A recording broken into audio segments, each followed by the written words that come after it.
এখানে এসেছিলাম নিজের কেরিয়ার গড়তে, নিজের সফলতাকে খুঁজতে।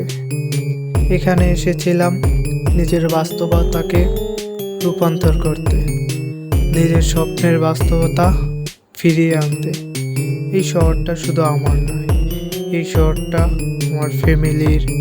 তাই হাজার কষ্ট হলো এখানে নিজেকে মানিয়ে নেওয়ার চেষ্টা করে যাচ্ছি, করে যাব, থাকার চেষ্টা করছি। টাকাটা ম্যাটার না, এখান থেকেও ভালো হ্যান্ডসাম স্যালারি পেতাম, তারপরও এখানে আসা। যার পরিস্থিতি নিজেকে সফলভাবে তৈরি করা, নিজের সফলতাকে সবার কাছে প্রকাশ করা।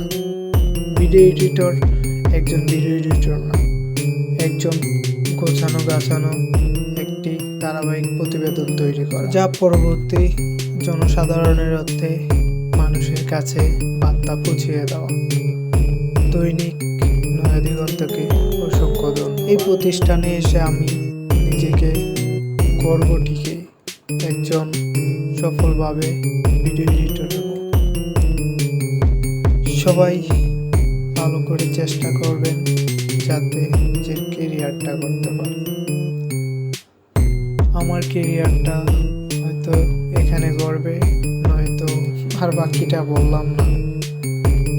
সমাজ চিনতে শিখছি, মানুষ বুঝতে শিখছি, মানুষকে দেখতেছি, নানা রঙের মানুষের সাথে মিশতেছি।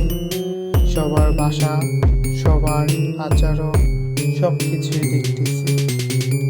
পরিশেষ বলতে চাই, মানুষ কখনো এক জায়গায় স্থির হয়ে থাকতে পারে না। হয়তো এখানে আমি আছি, কাল হয়তো নাও থাকতে পারি, কিন্তু নিজের সম্মান, নিজের পেশাদারিত্ব